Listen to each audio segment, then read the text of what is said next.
যে এর রেসপিরেশন বন্ধ হয়ে গেছে। এই একটা কথা উদাহরণ দিতে হবে।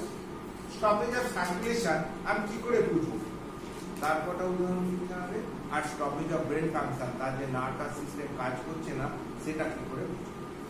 ঠিক আছে, নার্ভাস সিস্টেম যদি ধরি, এই যে যত ভলেন্টারি আমাদের পাওয়ার, এই স্পিকিং পাওয়ার, এই সঞ্চালন পাওয়ার, এই ঘুষি মারার পাওয়ার, হ্যাঁ, খিমচি কাটার পাওয়ার, ঠিক আছে, কনসেপশন গুলো, রিসেপশন গুলো সবই নার্ভাস সিস্টেমের মধ্যে। all reflex and sensation are lost. Voluntary power loss হয়ে যাবে, কারণ তুমি হাতটা ধরে ছেড়ে দেবে, কোনো রেসিস্টেন্স পাবে না, ধাপাস করে পড়বে।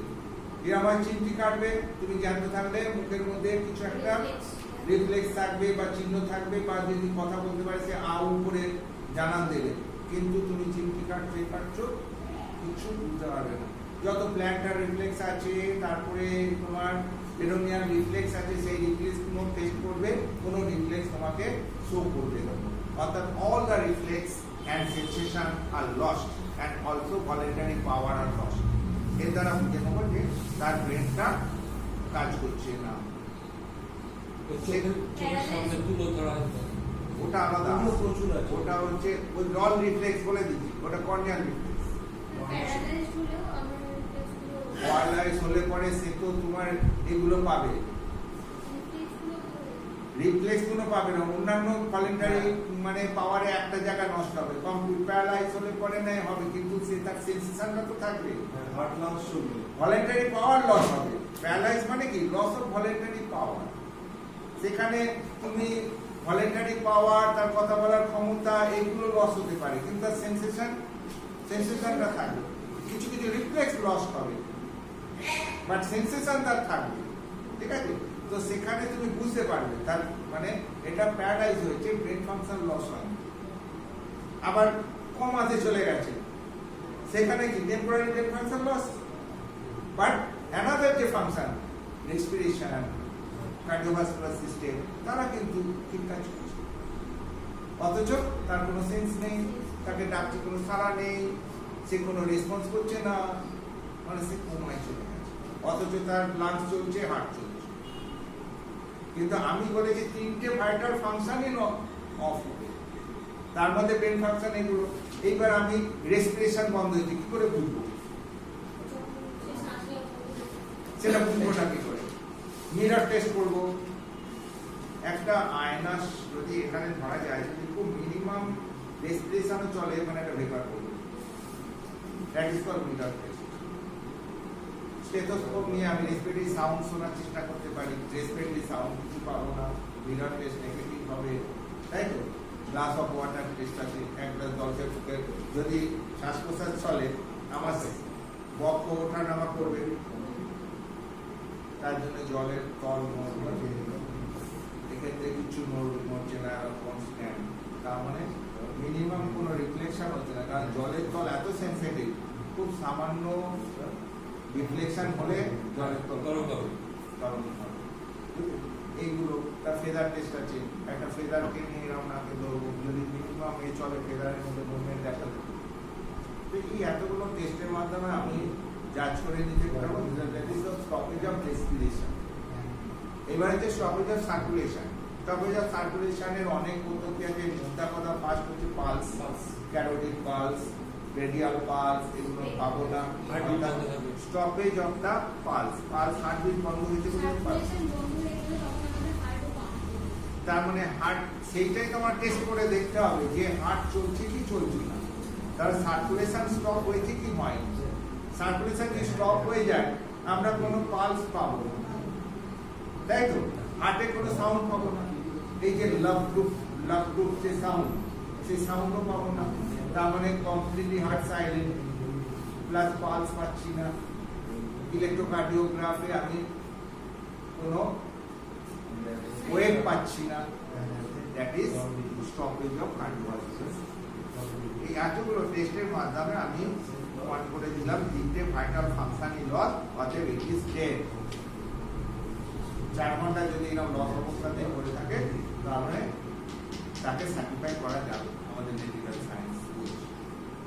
তখন ডাক্তাররা একটা ডেথ সার্টিফিকেট। ঠিক আছে, এই যে তিনটে যে আমাদের যে ভাইটাল ফাংশন এই যে বন্ধ হয়ে গেল, এটা 5 মিনিটের মধ্যেই, প্রথম 5 মিনিটের মধ্যে বন্ধ হলো। সেই জন্য এগুলোকে বলি আমরা ইমিডিয়েট সাইন। এরপরে কিছু আর্লি চেঞ্জ হয়, যেমন বডি টেম্পারেচার, তারপরে যে বডির কালার, বডি ইলাস্টিসিটি, হ্যাঁ, এইগুলো অর্থাৎ কুলিং অফ দ্য বডি একটা পয়েন্ট, যেখানে মরার সঙ্গে সঙ্গে কিন্তু কুল হয় না, আস্তে আস্তে আস্তে আস্তে বডিটা ঠান্ডা। তারপরে হচ্ছে কি পোস্টমর্টম লিভিডিটি আর রাইগর মর্টিস, এই অবধি হচ্ছে তোমার আর্লি সাইন। ঠিক আছে, মানে চোখের পরিবর্তন, স্কিনের পরিবর্তন, বডি রঙের পরিবর্তন, এইগুলো বলতে হবে, প্লাস তার সঙ্গে postmortem lividity and rigor mortis. Rigor mortis হল stiffening of the joint, joint গুলো স্টিফনেস শুরু করে যায় 2 ঘন্টার মধ্যে, বুঝতে পেরেছো? আর যে পজিশনে শুয়ে আছে, রেস্টেড পজিশনে, স্কিনের নিচে রক্তগুলো জমাট বেঁধে যায়, দ্যাট ইজ কল্ড পোস্টমর্টম লিভিডিটি। ওই যে ওইগুলো হয়ে গেল না, ওইগুলো এখন যতক্ষণ না পচন শুরু হবে ততক্ষণ ওইগুলো ফিক্সড হয়ে গেল। অর্থাৎ এই যে আমাদের যে এরকম হাতটার মুখ হয়ে আমি পড়ে থাকি 2 ঘন্টা বাদে, 2 ঘন্টার মধ্যে, মানে প্রথম ঘন্টার মধ্যে যদি আমাকে এ করে সোজাসুজি করে না দেয়, এরকম হয়ে থাকে না, আর করা যাবে, এইরকমই হয়ে থাকে 2 ঘন্টা বাদে। মানে রাইগর মর্টিস এস্টাবলিশ করে গেছে, মানে আমরা যতই ইয়ে করি করতে পারবে না। আবার যখন পচন শুরু হবে তখন এটা ডিসঅ্যাপিয়ার করে, পচন শুরুর আগে ডিসঅ্যাপিয়ার করে যাবে, তারপর বডি, অর্থাৎ মলিকুলার ডেথ হলে পরে তারপরে রাইগর মর্টিস ডিসঅ্যাপিয়ার হবে, আদারওয়াইজ হবে না। বুঝতে পেরেছো? তো এই যে রাইগর মর্টিস পোস্টমর্টম লিভিডিটি অবধি হচ্ছে আর্লি সাইন। তারপরে হচ্ছে কি লেট সাইন। লেট সাইনের মধ্যে 1 নম্বর হচ্ছে পচন, কারণ অধিকাংশ বডি পচনই ঘটে। কিছু কিছু রেয়ার কেস, যেমন ধরো বডিটা এমন একটা জায়গায় পৌঁছে গেছে, একটা মাঠ, কাদা, জড়ো একটা এর মধ্যে পৌঁছে গেছে, যেখানে কি হচ্ছে আমাদের যে বডির বোন ম্যারো, এক্সটার্নাল ফ্যাট, হ্যাঁ, এইগুলো মডিফাইড হয়ে গিয়ে একটা বডিটা একটা মোমের পুতুলের মতো আকার ধারণ করে। দ্যাট ইজ কল্ড, কি বললাম,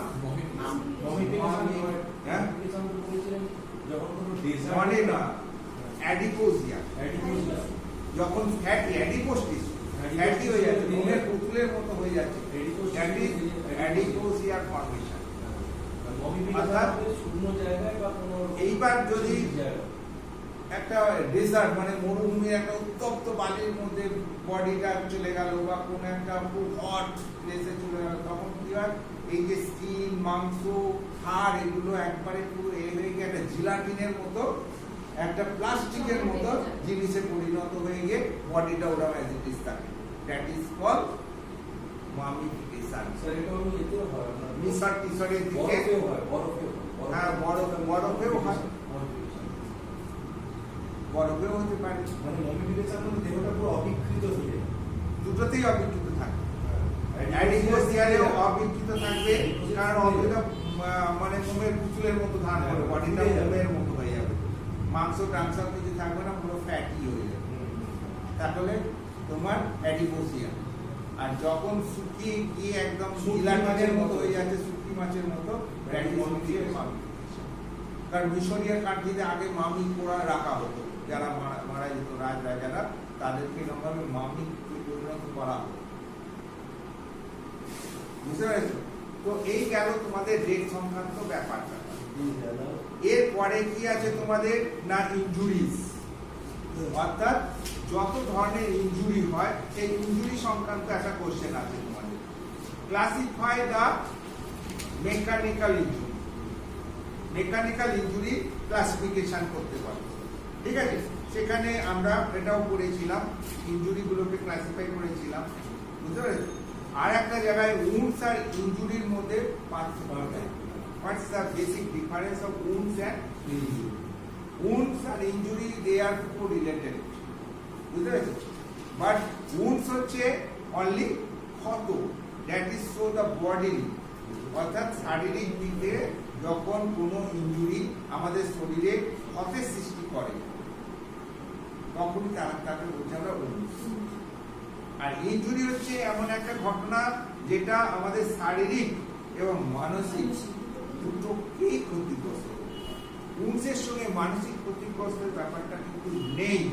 উন্স হচ্ছে মানে হচ্ছে শারীরিক ক্ষত। কোন একটা ইনজুরির দ্বারা স্কিন ডিস্ট্রাকশন হয়ে গিয়েই হোক বা মাসেল ডিস্ট্রাকশন হয়ে গিয়ে হোক, কোনোভাবে একটা ক্ষতের সৃষ্টি হয়েছে। আর ইনজুরি হচ্ছে ইনজুরি দ্বারাই ক্ষত হয়, ঠিক আছে? কিন্তু সমস্ত ইনজুরি কিন্তু ক্ষত না, সমস্ত ক্ষতই ইনজুরি। মামলা মানে কিছু নেই, আঘাত। হ্যাঁ, একটা আঘাত, একটা ক্ষত। আঘাতটা তো দুটো ভাবে হতে পারে। ইনজুরিজ এর ডেফিনিশন হচ্ছে injury is the manifestation body defence mechanism against any. একই ব্যাপার।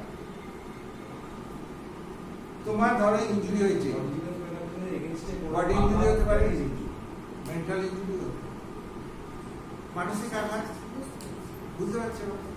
কিন্তু ক্ষত সেখানে মানসিক ব্যাপারটা আঘাতটা যখন শরীরে একটা স্টিগমা তৈরি করে দিচ্ছে, একটা চিহ্ন তৈরি করে দিচ্ছে, দ্যাট ইজ স্যার উন্দের মধ্যে এগুলো তো ইনসাইড জুম, ল্যাসেরেটেড জুম, অনেক ধরনের বলছি তো, যা হোক ক্ষত হবে। এবার উন্স বিভিন্ন প্রকারের হতে পারে। যখন সেটা কোনো সরু ফাইন অবজেক্টের মাধ্যমে আমি যখন মানে সুপারফিশিয়াল লেয়ারে টেনে দিচ্ছি, দ্যাট ইজ হয়ে যাচ্ছে অ্যাব্রেশন। সেটা হয়ে যাচ্ছে ছড়ে যাওয়া। অ্যাব্রেশনের আবার চারটে ভাগ। একটা হচ্ছে তোমার স্কেচ, একটা হচ্ছে গ্রেস, একটা হচ্ছে পিসার অ্যাব্রেশন, একটা হচ্ছে ইমপ্রিন্ট অ্যাব্রেশন। তো এরকম ইম্প্যাক্ট অ্যাব্রেশন, তো এইরকম অ্যাব্রেশন এরকম আছে। এছাড়া উন্স যেমন বললো ইনসাইড ধারালো কিছু ধারালো কোনো জিনিস, তরবারি, শার্প ইনস্ট্রুমেন্ট, কাস্তে, দা, তরবারি, ন্যাপলা, যত যাই বলো, সেটাতে আমি এর আবার দু তিন ধরনের এনজয়। এরকম ভাবে যদি কেটে দিই, দ্যাট ইজ ইনসাইড। এরকম ভাবে যদি ঢুকিয়ে দিই, দ্যাট ইজ স্ট্যাব। একই জিনিস দিয়ে ইনসাইড করতে পারি, স্ট্যাবও করতে পারি। যখন সোজাসুজি পেনিট্রেট করছি, দ্যাট ইজ স্ট্যাব। তরবারি, স্ক্রুড্রাইভার, এগুলো দিয়ে আমরা স্ট্যাব করে দিতে পারি, যে কোনো নিডল, বড় নিডল দিয়ে। কিন্তু কোনো ধারালো অস্ত্র যেমন হচ্ছে তরবারি, তরবারি দিয়ে স্ট্যাবও হয়, ইনসাইডও হয়। ন্যাবলা দিয়ে স্ট্যাবও হয়, ইনসাইডও হয়। বুঝেছ? তো এইরকম যখন আমি স্ট্যাব করছি, দ্যাট ইজ স্ট্যাবিং। যখন আমি কাটছি, ইনসাইড। আবার কিছু যন্ত্র আছে যারা ফায়ার করতে পারে এবং ইনজুরি করতে পারে, তাদের বলা হয় ফায়ার আর্ম ইনজুরি। যেমন পিস্তল, বন্দুক, স্টেন গান, যারা এরকম ফায়ার করে একটা গুলি জাতীয় জিনিস আছে, যারা শরীরে পেনিট্রেট করে সমস্যা সৃষ্টি করতে পারে, that is called firearm injury. Firearm injury, যে সমস্ত আর্ম অস্ত্র ফায়ার করতে পারে, that is called firearm. তার মধ্যে পিস্তল, দুনালা বন্দুক থেকে আরম্ভ করে রাইফেল, কত কি আছে, সব ফায়ার যারা করতে পারে তারপরে ফায়ার আর্ম। স্যার ল্যাসেরেটেড ঠিক আছে, বন্ধু চলা ও তো পেরিয়ে চলে এসেছি আমরা। না, ল্যাসেরেটেড খেতে হয়ে যাওয়া মেকানিক্যাল ইনজুরির মধ্যেই পড়ছে। হ্যাঁ, ল্যাসেরেটেড ইনজুরি মানে হচ্ছে সেখানে তোমার বুইজ আছে, ঠিক আছে, ল্যাসেরেটেড ইনজুরি আছে, সেগুলো তো বুইজ মানে হচ্ছে কি, যে পোস্টমর্টম লিবিডিটি যেমন বললাম, যে মরে গিয়ে যেমন পড়ে থাকলে পরে রেস্টেড, যে অংশটা রেস্টেড থাকছে মানে মাটির সঙ্গে হোক, মেঝের সঙ্গে হোক, সেইখানে রক্ত জমা হয়ে যাচ্ছে। কিন্তু কোনো আঘাত যদি এরকম স্কিনে না ফাটিয়ে স্কিনের নিচে যদি রক্ত জমাট পা দিয়ে দেয়, তখনই তাকে বলছি আমরা ব্রুইজ। বোঝা গেল? তখনই তাকে বলছে ব্রুইজ বা কনটিউশন। মানে যেমন একটা ঘুষি মারলো বা একটা বল এসে আমার এখানে লাগলো, এখানটা লাল হয়ে কালো হয়ে ফুলে গেল, একটা ঘুষি মারলো এখানে লাল হয়ে কালো হয়ে, দ্যাট ইজ যেহেতু আঘাত জনিত হচ্ছে, দ্যাট ইজ ট্রু ব্রুইজ। আবার অনেক সময় ফলস কেস খাওয়ার জন্য এমন কিছু কেমিক্যালস বা কোনো ইরিটেটিং পদার্থ লাগিয়ে দিল, যার মাধ্যমে কালো কালো ছোপ হয়ে গেল, যে আমাকে মেরেছে, দেখো ফলস করে আমি থানায় কেস করতে গেলাম, দ্যাট ইজ ফলস ব্রুইজ। এবার সেই জন্য তোমাদের ডিফারেন্স দিয়েছে ট্রু ব্রুইজ আর ফলস ব্রুইজের পার্থক্য, দেখবে একটা কোশ্চেন আছে। বুঝতে পেরেছো? আর হচ্ছে কি না বার্ন, ইনজুরি গেল, ইনজুরির একটা অংশ হচ্ছে, ইনজুরির তো অনেকগুলো পার্ট, একটা মেকানিক্যাল বললাম, কেমিক্যাল আছে ওরকম, তারপরে হচ্ছে তোমার বার্ন সংক্রান্ত আছে ইনজুরি, তাই তো? এবার তোমার কেমিক্যাল ইনজুরির মধ্যে করসিভ অ্যাসিড দ্বারা হতে পারে, করসিভ অ্যালকালি দ্বারা হতে পারে, হ্যাঁ? আবার ইনজুরি ডিউ টু লাইটনিং, যেমন বাজ পড়ে মরছে, কারেন্ট খেয়ে মরছে, এক্স-রে, রেডিও অ্যাক্টিভ, এই সমস্ত ব্যাপারগুলো আছে। আর স্পেশালি আর একটা কোশ্চেন আছে তোমাদের, দ্যাট ইজ বার্ন নিয়ে, বার্ন বার্ন কাকে বলে, বার্ন ক প্রকার, হ্যাঁ, এবং বার্ন আর স্ক্যাল্ডের মধ্যে পার্থক্য কি? যে কোনো ড্রাই ফ্লেম বা কোনো সলিড উত্তপ্ত বস্তু দ্বারা যখন ক্ষতের সৃষ্টি হবে, দ্যাট ইজ বার্ন। আর যখন কোনো লিকুইড, হট লিকুইড বা ময়েশ্চার বা হার্ড লিকুইড, হট লিকুইড যখন আমাদের শরীরে ক্ষতি সৃষ্টি করবে, দ্যাট ইজ স্পট। ঠিক আছে? স্ক্যাল্ড আর বার্ন এই দুটো পার্থক্য বলে। ঠিক আছে? স্ক্যাল্ডের মধ্যে দেখো ড্রাই বার্নে হেয়ার গুলো সব কুচকে যাবে, তাই তো? যেহেতু ওটা কুচকাবে না, হ্যাঁ, হেয়ার ড্রাই ফ্লেমে কি হলে পরে যে পয়েন্ট অফ এন্ট্রি আর তার উপর দিকটা পড়তে থাকবে, আর লিকুইড দিলে পরে পয়েন্ট অফ এন্ট্রি আর তার নিচের দিকটা। এইরকম যখন দেখবে দুটো পার্থক্য দিয়েছে, হ্যাঁ, সেখানে দেখবে স্কার টিস্যু গ্রো করে বেশি ড্রাই বার্নে, ওয়েট বার্নে স্কার টিস্যু খুব একটা গ্রো করে না। তো এইরকম যে ব্লিস্টার ফর্মেশন তো ব্লিস্টারের ব্লিস্টার ফর্মেশন কম হয়, কারণ ময়েশ্চার বেশি হয়, ময়েশ্চার বেশি হয়। আরেকটা হয় ড্রাই স্যার, আপনার ড্রাই হিটে ইয়েস, ড্রাই হিটে অর্গান ডিফর্মিটি, অর্গান ডিফর্মিটি অনেক পরে, তার আগে তোমার গার্মেন্ট ডিপে হবে, যেটা আমরা ফার্স্ট ইনিশিয়ালি ডিফারেন্সিয়েট করব, সেইটা আমরা আগে ধরব।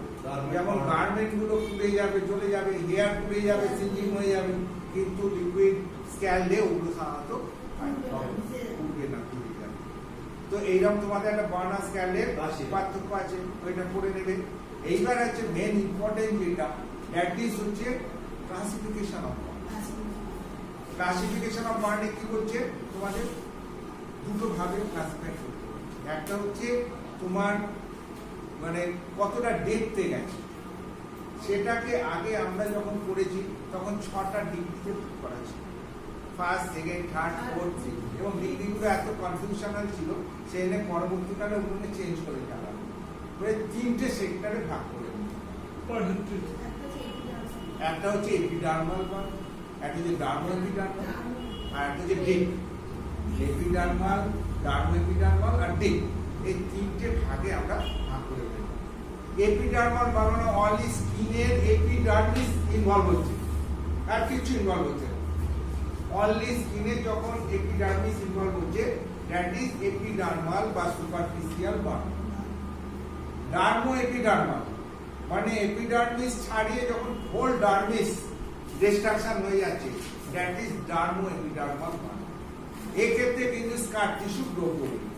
সুপারফিশিয়াল বার্নে সাধারণত স্কার টিস্যু গ্রো করে না, ওই জায়গাটা ক্ষত সৃষ্টি হয়, তারপর সেটা হিল হয়ে যায়, হিল হয়ে গিয়ে মিলিয়ে যায়, কোন ধরনের স্টিগমা বা পার্মানেন্ট পরবর্তীকালে কোনো ধরনের স্টিগমা ওখানে বুঝতে পারবে না যে ওখানটা পুড়ে গেছিল বা কোনো ইনজুরি হয়েছে। কিন্তু যখনই ওটা ডার্মো এপিডার্মাল হয়ে যাচ্ছে, তখন কিন্তু স্টিগমা পার্মানেন্ট হয়ে যাচ্ছে, কারণ স্কার টিস্যু গ্রো করবে।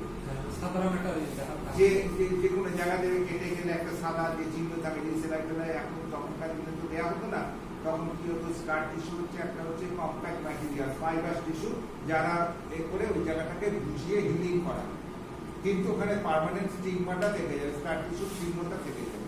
ঠিক আছে? এবার ওই স্কার টিস্যু অনেক সময় পলিফারেশন হয়ে অনেক ধরনের স্কিনের প্রবলেম তৈরি করে।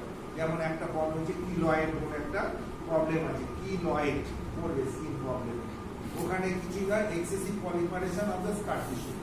যে সমস্ত কোনো ইনজুরি থেকে স্কার টিস্যু হতে পারে বা পুড়ে যাওয়ার জন্য স্কার টিস্যু, সেই স্কার টিস্যু যদি পরবর্তীকালে গ্রো আপ করে, তখন সেই রোগটাকে বলছি আমরা কিলয়েড। মানে কালচিনি যেটা করে না, কালচিনি বড় হতে থাকে, হ্যাঁ কালচিনি ফুলে যায়, ভেতরটা খুব চুলকায়, ব্যাচ ব্যাচ করে কিছু রস কিলয়েড বা কেরয়েড ফর্মেশন, তাকে বলছি আমরা কিলয়েড বা কিলয়েড, যে যেমন উচ্চারণ, কিলয়েড ফর্মেশন, কিলয়েড ফর্মেশন। ওটা হচ্ছে সেকেন্ডারি, মানে অ্যাব্রেশন থেকে আসতে পারে, কাট কোনো ইনজুরি থেকে আসতে পারে, থেকে হতে পারে, কোন থেকে হতে পারে, বার্ন থেকে হতে পারে। কালো রঙের একটা স্কারিং ঠিক আছে।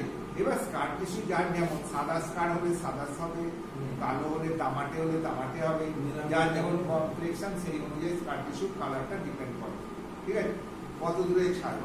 আমাদের আমরা ক্লাসিফিকেশন অফ দ্য বার্ন জানতে হবে, ক্লাসিফিকেশন ডিউ টু এক্সটেনশন, মানে কতটা এলাকা জুড়ে পড়লো, আর একটা হচ্ছে কতটা ডিপ থেকে ডিপ থেকে আমরা তিনটে সেক্টরে ভাগ করলাম, সুপারফিশিয়াল, ডার্মোএপিডার্মাল আর হচ্ছে ডিপ। ডার্মোএপিডার্মাল এবং ডার্মিস গেল, আর ডিপে কি হচ্ছে ডার্মিস ছাড়িয়ে যখন সাবডার্মাল মানে সাবকিউটেনিয়াস টিস্যু, তার সঙ্গে মাসেল, ইভেন বোনস অব্দি ইনজুরি এসে যায়, তখন তাকে বলছি আমরা ডিপ বার্ন। এই ক্ষেত্রে নার্ভ সব ডিস্ট্রয় হয়ে যায়, সব কিছু ডিস্ট্রয় হয়ে যায়, তারপরে জ্বালা যন্ত্রণা কিছু থাকে না, ঠিক আছে। কিন্তু আগের দুটোতে কিন্তু যন্ত্রণা পেনফুল, ডার্মাল এপিডার্ম সুপারফিশিয়াল বার্নও পেনফুল, আবার ডার্মো এপিডার্মালটাও পেনফুল, কিন্তু ডিপ বার্ন পেনলেস। বুঝতে পেরেছো? এই গেল ক্লাসিফিকেশন একটা। আর একটা হচ্ছে কতটা বডি সারফেস এরিয়া পুড়েছে তার উপরে ডিপেন্ড করে একটা পার্সেন্টেজ করা হয়। সেখানে রুল অফ 9 বলে একটা আমাদের মানে ফর্মুলা তোমার প্রয়োগ করতে হয়। সেখানে বলছে আমাদের বডিটাকে পুরো 9% করে 11টা অংশে ভাগ করে দেবো, ঠিক আছে, 11 99 আর external genital external genital perineal region ওইটাকে আমরা 1%, ঠিক আছে, এই নিয়ে ওটাকে 100% করা হয়। এইবার সেখানে 11% কি দেখাচ্ছে যে একটা হাত 9, এদিকের হাত 9, ঠিক আছে, দুটো মিলিয়ে 18, এই ব্রেন নিয়ে হেড নিয়ে 9। এই যে সামনের সাইডটা 9, উপরে 9 নিচে 9, পিছন দিকে 9 আছে, পিছনেও 9 18 18, দেহকাণ্ডটা মোট 36, আর দুটো পা সামনে 9 পেছনে 9, সামনে 9 পেছনে 36, 99টা হয়ে যাবে। আর 1% হচ্ছে তোমার 99 আর 1% এক্সটার্নাল জেনিটাল। এইভাবে তোমার পুরো বডিকে একটা পার্সেন্টেজ দেওয়া হয়। এবার সেখানে যদি দেখেন একটা হাত পুড়েছে তখন হয়ে যাবে ওটা 9%, দুটো হাত ইনভলভ হলে হয়ে যাবে 18%, হ্যাঁ, সামনে ওর সঙ্গে ধরো এই বুকের সামনেটা পুড়েছে এটা 9 ধরে নেবে 27%, তার সঙ্গে পাচার এখানটা হয়তো পুড়েছে একটা পা ধরে নেবে 9%, এইরকম পার্সেন্টেজ যোগ করে দেখা গেল ধরো 30% বার্ন, কারো 20% বার্ন, কারো 40%, কারো 60% এরকম। স্যার ডিগ্রিটা হাত তো সেরকম হয় না, বলে দিই, প্রথমে বলেছি 6টা ডিগ্রিতে আমরা আগে ভাগ করতাম, কিন্তু ডিগ্রিগুলো এত কনফিউশনাল, ওই 6টা ডিগ্রিকে 3টেতে ভাগে নিয়ে এসেছি, সুপার এপিডার্মাল, ডার্মো এপিডার্মাল আর ডিপ। তুমি শোনো, ফার্স্টেই বলে দিয়েছি ডিগ্রিটাকে আমরা সাবমার্জ করে।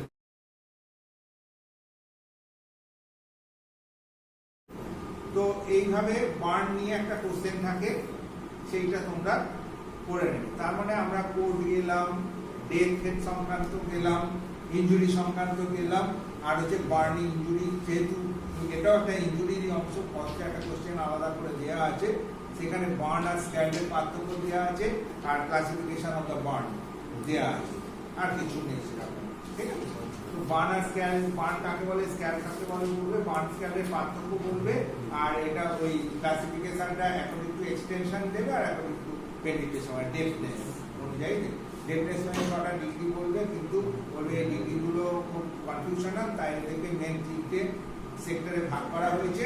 একটা হচ্ছে সুপারফিশিয়াল বার্ন, একটা হচ্ছে ডার্মো এপিডার্মাল, মানে সুপারফিশিয়ালটাকে এপিডার্মাল করে দেবেন, তারপরে ডার্মো এপিডার্মাল, তারপর হচ্ছে ডিপ বার্ন।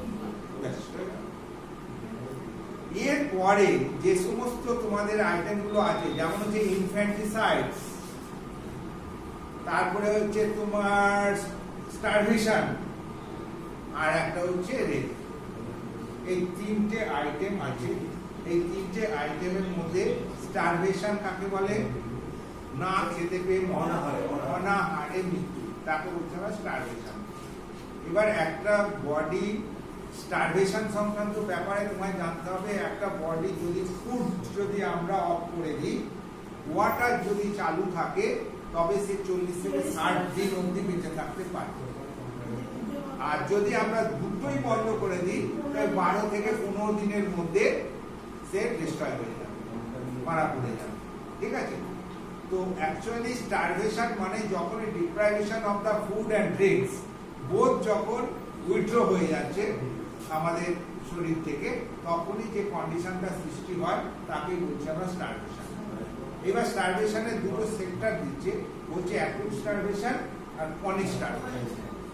অ্যাকুট স্টারভেশন মানে হঠাৎ করে যদি বন্ধ হয়ে যায়, খাদ্য এবং পানি যদি হঠাৎ করে বন্ধ হয়ে যায়, যেমন কোনো একটা বদ্ধ ঘরে আবদ্ধ হয়ে গেল হঠাৎ করে, কোনো একটা জায়গায় চাপা পড়ে গেল, কোনো একটা গর্তে পড়ে গেল, সেখানে কি হচ্ছে হঠাৎ করে তার খাদ্য পানীয়, আবার কোনো কোনো খাদ্য পানীয় অভাব ঘটাচ্ছে নেগলিজেন্সের জন্য, সেটা দীর্ঘদিন ধরে পিতামাতার অবহেলা হতে পারে, বা তার নিজস্ব মানসিক ইমব্যালেন্স আসতে হতে পারে, বা নিজের মানসিক দৃঢ়তা খাবই না, পড়বই না, করবো না, এরকম হতে পারে।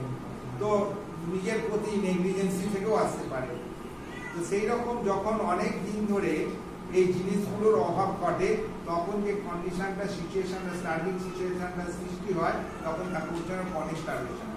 স্টারভেশন যেভাবেই হোক না কেন, তার যে সাইন সিমটম সেগুলো কিন্তু সব এক, ঠিক আছে? এবার তোমাদের স্টারভেশনের যত সাইন আছে সব বলে যাবে। সাইনগুলো থেকে উল্টো পাল্টা করা আছে, সাজিয়ে নেবে। একটা জায়গায় দুটো তিনটে দেওয়া আছে, তারপরে আবার অন্য একটা ঢুকে গেছে, তারপরে তোমাদের সাইনগুলো দেওয়া আছে। নোটটা আছে, তার নোটটা দাও।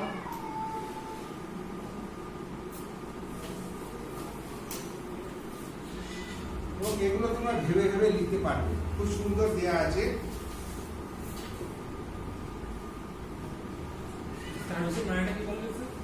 অনাহার, অনাহারে মৃত্যু, ইনফ্যাক্ট আলাদা, ওটা আসছে, ওটা বাচ্চাকে আবদ্ধ করা। ডিফাইন ডেট গেল, কোড গেল,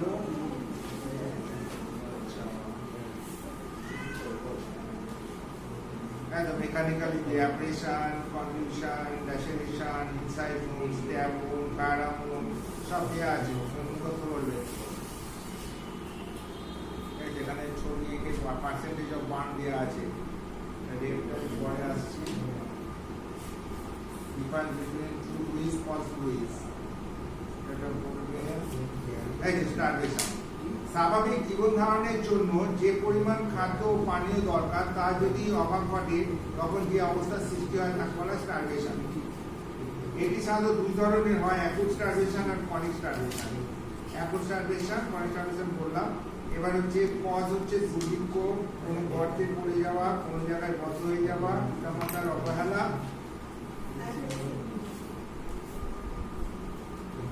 আর হচ্ছে তোমার অবৈধ সন্তান, না ওটা হচ্ছে ইনফ্যান্টিসাইড, আর হচ্ছে অনশন। হ্যাঁ, আর এটা হচ্ছে অনশন। এইবার তোমার এর সাইন সিমটম গুলো দেবে। সাইন সিমটমের মধ্যে এখানে তিনখানে সাইন সিমটম বলেছে।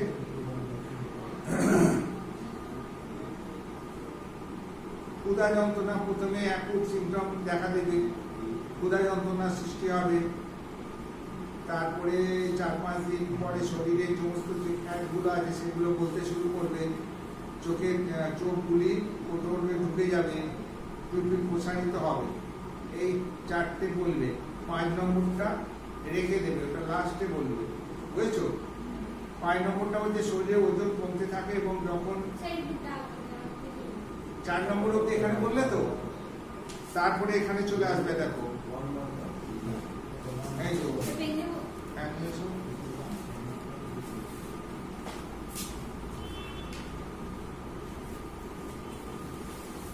এইখানে 4 অব্দি বললে, তারপরে এইটা চলে যাবে তোমার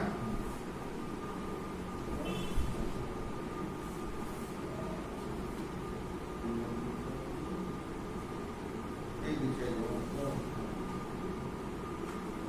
ও হ্যাঁ, এই যে স্টিল পার্ট আছে তার নিচে চলে আসবে 4 নম্বর। এই যে এখানে স্টিল পার্ট থেকে আর 1 নম্বর থেকে শুরু করেছে, 1 নম্বরটা হয়ে যাবে তোমার 5 নম্বর, তারপরে 6, তারপরে 7, তারপরে 8, তারপরে 9।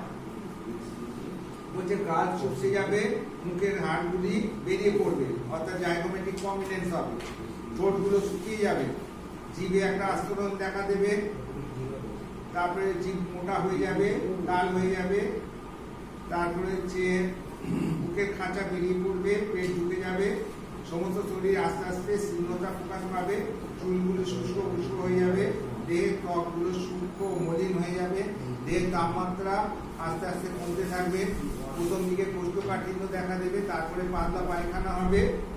হ্যাঁ, এটা হয়ে গেল 6, 7, 8, 9, 10, এটা হচ্ছে দেহের তাপমাত্রা 11, এটা 12তে বলছে প্রথম দিকে কোষ্ঠকাঠিন্য, তারপর পরে পায়খানা হবে, তারপরে 13 প্রস্রাবের পরিমাণ কমে যাবে, আস্তে আস্তে অ্যানিউরিয়া দেখা দেবে, তারপরে 14 পালস দুর্বল হয়ে পড়বে, তারপরে 15 মানসিক কিছু সিমটম দেখা দেবে, হ্যালুসিনেশন, তারপরে হচ্ছে ডিলিউশন, এগুলো দেখা দেবে। তারপরে 16 হচ্ছে ওয়েট লস বলে, এইখানে যে 5 নম্বরটা আছে শরীরের ওয়েট লস বলে, এবার বলে শরীরের ওজন কমতে থাকে এবং কমতে কমতে যখন 40%-এর নিচে নেমে যায় তখন মৃত্যু ঘটে। এই হচ্ছে কথা। হ্যাঁ হ্যাঁ হ্যাঁ, যতটা মনে থাকবে না, স্টারভেশনেরই তো এতক্ষণ আমি কি পড়ালাম তবে। আমি বললাম না, স্টারভেশনের দেখবে সিমটম গুলো এদিক ওদিক হয়ে গেছে, কারেকশন করে দিলাম এতক্ষণ ধরে। দেখো এখানে যে 5টা দেয়া আছে না প্রথমে, 5টার মধ্যে 5 নম্বরটা ওখানে লিখবে না, 4 নম্বর অবধি লিখবে। লেখার পরে এবার স্টিল বার্থের নিচে চলে আসো, সেখানে আবার 1, 2 করে শুরু করেছে। ওই এখানে এই 1 যেটা দিয়েছে সেখানে ওটা দেবেন 5 নম্বর, তারপরটা দেবেন 6 নম্বর, তারপরটা 7 নম্বর, তারপরটা 8 নম্বর, তারপরে 9 নম্বরে চুলগুলো শুষ্ক হয়ে যাচ্ছে, 10 নম্বরে দেহের তাপমাত্রা, 11 নম্বরে কোষ্ঠকাঠিন্য, 12 নম্বরে প্রস্রাব, 13 নম্বরে পালস, 14 নম্বরে মানসিক অবস্থা, 15 নম্বরে গিয়ে ওয়েট লস। এইবার এই দিকের এটা তখন জুড়বেন ওখানে, শরীরে ওজন কমতে থাকবে, কমতে কমতে যখন 40%-এর নিচে আসে তখন মৃত্যু হয়। ব্যাস শেষ। এবার সাজানো হলো তো? এই হচ্ছে এটা স্টারভেশনের উত্তর, ভালো করে দেখে নাও। এটা একটা আলাদা কোশ্চেন স্টারভেশন সংক্রান্ত। তারপরে কোশ্চেন আছে ইনফ্যান্টিসাইডস। ইনফ্যান্টিসাইডস হচ্ছে আলাদা জিনিস। অবৈধভাবে যখন 1 বছরের নিচের সন্তানকে নষ্ট করে ফেলা হচ্ছে তখন তাকে বলছি আমরা ইনফ্যান্টিসাইডস। তবে মেনলি যা ঘটে ওই প্রথম 1 সপ্তাহের মধ্যেই ঘটে যায়।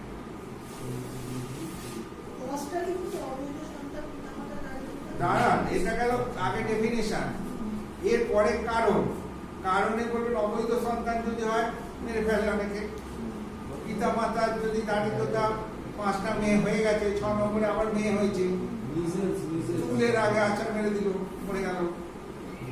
তারপর যে উত্তরাধিকার সম্বন্ধীয়, এখানেও একটা গন্ডগোল। হ্যাঁ, ভাইপো এতদিন ধরে ভাবছে যারা যেটা তো ছেলে নেই, নিঃসন্তান, আমি হব। এরকম ভাইপো যখন 25 বছর বয়স, সেই অবস্থায় জেঠিমার আবার সন্তান হয়ে গেল। ব্যাস, মানে দিতে পারে, ইনফ্যান্টিসাইড ঘটে গেল।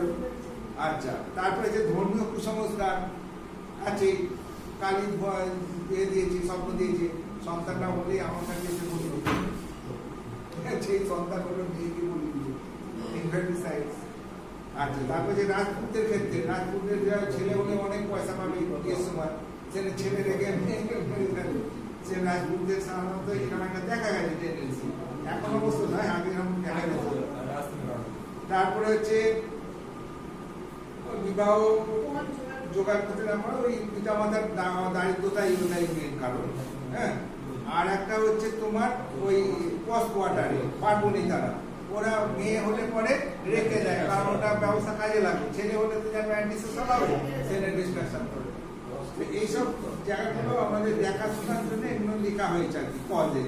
ঠিক আছে, এইবার এর সঙ্গে যেটা দেওয়া থাকে যে difference between still birth and still বার্থে আরেকটা 28 সপ্তাহ পরে ওটা কি কোনটা স্টিল বার্থে আছে 28 সপ্তাহ পরে যখন মা বারবার 24 হয়ে যাবে। হ্যাঁ,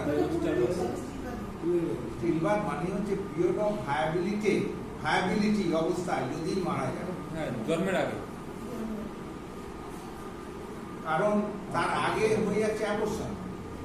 তখন সেটা স্টিল বাথে পড়ছে না। মানে before the period of viability যখন বেরিয়ে আসছে দ্যাট ইজ অ্যাবর্শন।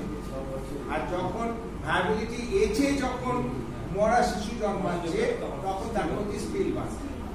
বোঝা গেল? স্টিল বাথ মানে হচ্ছে মৃত সন্তানের প্রসব, আর ইনফ্যান্টিসাইড মানে হচ্ছে তোমার জন্মেছে জীবিত অবস্থায় তারপর তাকে মারা হয়েছে।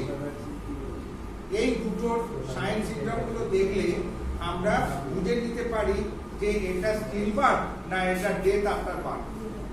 দেখো যদি বাচ্চা জীবিত জন্মায় তারপরে যদি মারা যাবে তাহলে সে শ্বাস প্রশ্বাস নেবে, শ্বাস প্রশ্বাস নিলে তার তোমার রেসপিরেটরি যে সমস্ত অ্যাক্সেসরি ব্যাপারগুলো আছে যেমন ডায়াফ্রাম নিচে আসবে, লিপস গুলো খুলে হবে, আবার এ হবে, তারপরে এক্সপ্যানশন রয়েছে, ডিফ্লেকশন রয়েছে, লিপসও নেবে, ডায়াফ্রামও নিচে নেমেছে, তারপরে ডায়াফ্রামের পজিশন চেঞ্জ হবে।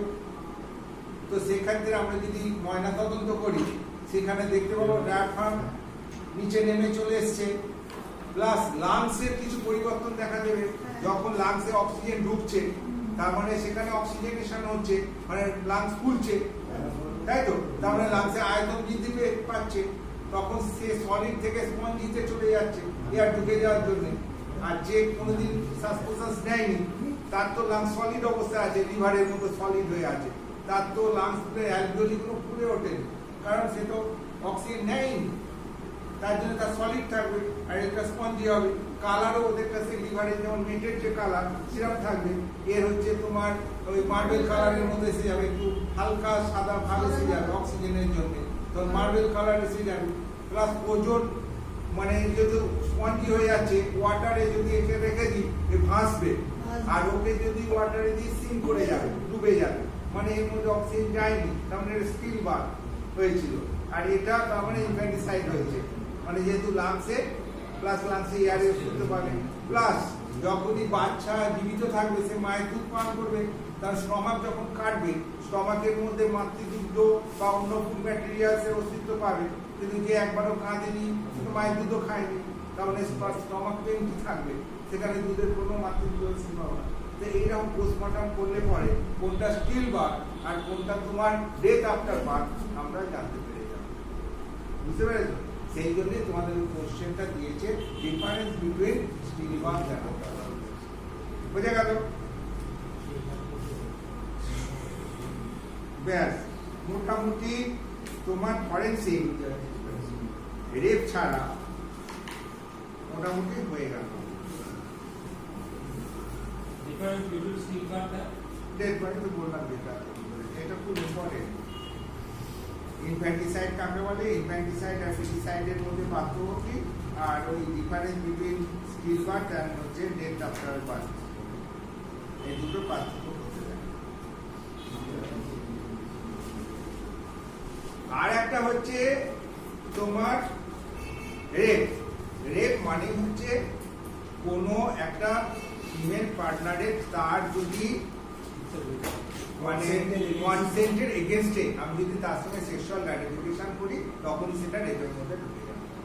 এইবার কতগুলো কথা আছে, এই যে মানে কনসেন্ট, ভ্যালিড কনসেন্ট কে দিতে পারে আর ভ্যালিড কনসেন্ট কখন ইনভ্যালিড হবে, এই দুটো কথার উপরে দাঁড়িয়ে আছে রেপের।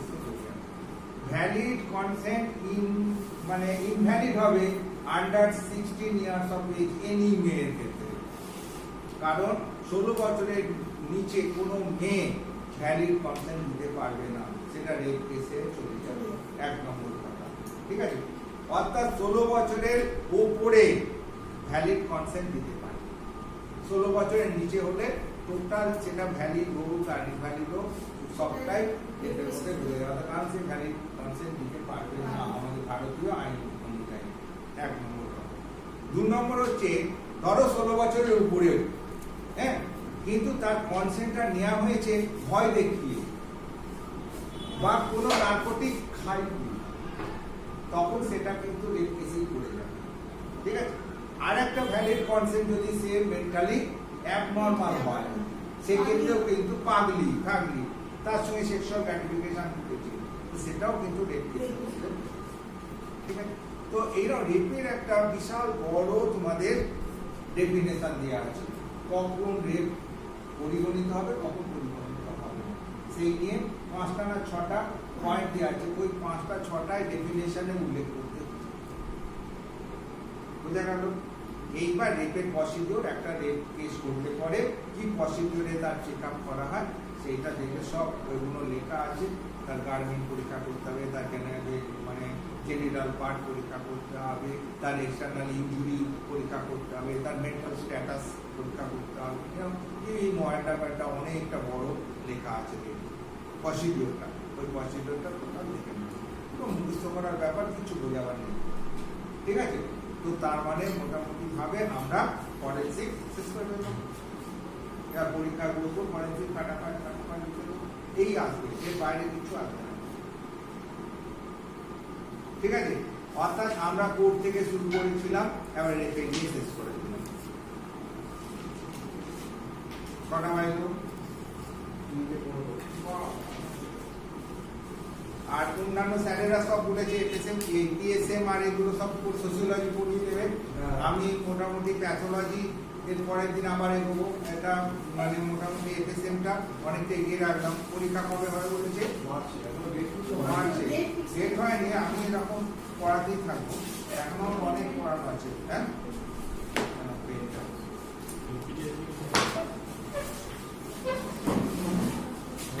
ও তোমাদের তো আবার ইয়ে হবে। হ্যাঁ, হয়ে গেল তো, বসো একবারে শেষ করে দিই। হ্যাঁ, আর একটা কি এফডব্লিউজি না কি একটা আছে, কাগজ কাজে আছে, এফডব্লিউজি আছে তো? আজকে আমি একটু বিদায় নেব। হয়তো তাহলে কেসে এই চেম্বারে প্রচণ্ড ভিড়, তো বাবা একা সাফাতে যাও, আগে কামাও, তারপরে যাও। ওই সম্পর্কে বলে চলে যাবে। আর কিছু? হ্যাঁ, এই এফডব্লিউজি আর একটুখানি করবো, চারটে বেরিয়ে যাবে, চলে যাবো। আমাদের হ্যাঁ, গার্ডেনের পরে স্টেপে যাবো আমরা। হ্যাঁ, এবার আমরা যাবো লেবারে।